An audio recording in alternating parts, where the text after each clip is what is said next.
Somebody na this social media post wee na-asị akwa somebody onye ndị ahụ unu na-eche that na fad nwere uche wee na-asị that na how can a tenant sack landlord na ụmụnna anyị na-aba Maazị Nnamdi Kanu nọ na prison na Nigeria na Sokoto.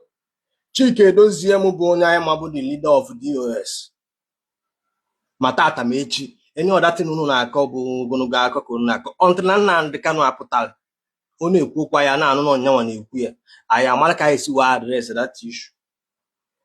Ịghọtago? Now mmadụ wepụta na social media wee na-ajụ na kedu ka tenant ga-eji wee sack landlord. So ị na-eche that na Chika Edoziem na DOS wu tenant to Nnamdi Kanu, it means that na the daft, it is stupid and you don't have sense. Chika Edoziem and the DOS are not serving Nnamdi Kanu. Nnamdi Kanu don't own them. Let me explain something to some of unu enwe uche na the social media, because you got to even about political movement. Nobody on this planet Earth owns any political movement.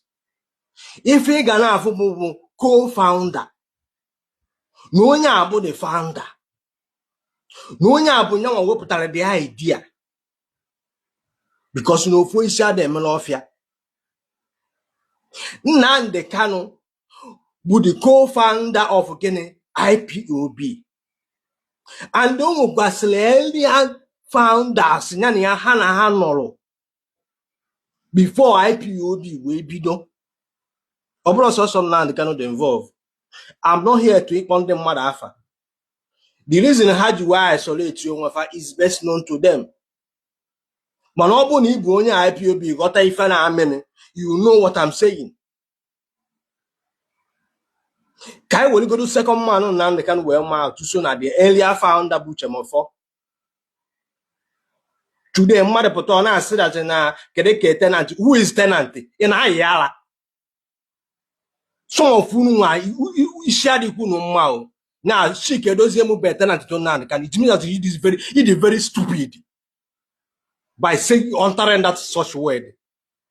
Nnamdi Kanu is not the owner of IPOB. IPOB is a political movement agitating for Biafra. Are you aware na PDP no LSC Ekweme? But the founder, does it mean LSC Ekweme owns PDP? On social media, are you aware na before Nnamdi Kanu, Ekweme di okwu na asakere mmade, mo na suspendere mmade. No nwere ndị ya na ya na-abụ na no go do the meeting before broadcast ya that time. It should not if so say na decide. On social media amani enu amatuana. Nnamdi Kanu sakere DOS. Ebe the present DOS I mama kiabu Chika Edoziem fana try everything possible but say if na the chaos and insecurity happen oge ebulu Nnamdi Kanu cause a lot of confusion. We tell a lot of insecurity now that some villages only obana na agbafusi. And actually calm things down. Una na create more fraction. Goli keke to obana manage of ma I effects we kwaro the insecurity and crisis. Na ani Igbo. You know na social media na akofusi akọ. Bu na Nnamdi Kanu no na prison. We decide that let me make it clear to you. Ginwa bu nwokoko that lack common sense.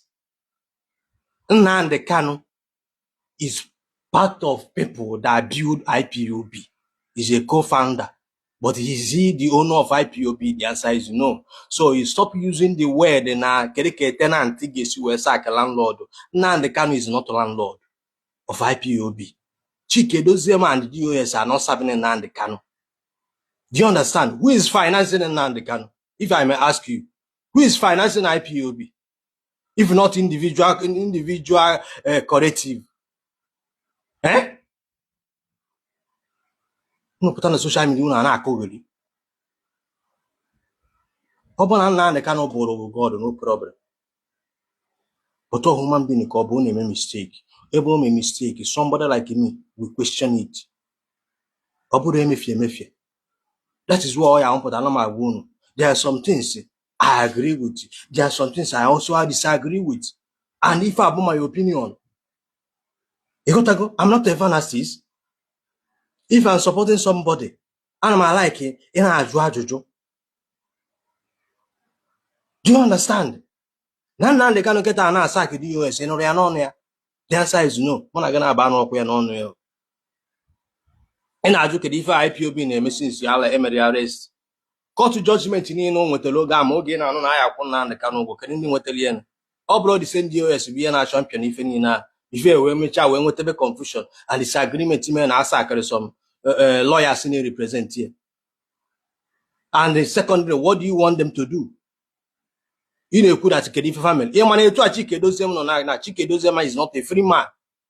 China Samuri is not a free man. So many of whom today cannot come back to Nigeria. Kedi prison can ka. Netu you know kete yala abatangu Nigeria therefore your family. For papa, for mama, for munege. Obugodo ni chole no wine na buy. You cannot do that because of na Africa they gonna blacklist in Nigeria. Uno na social media akotum bantaya.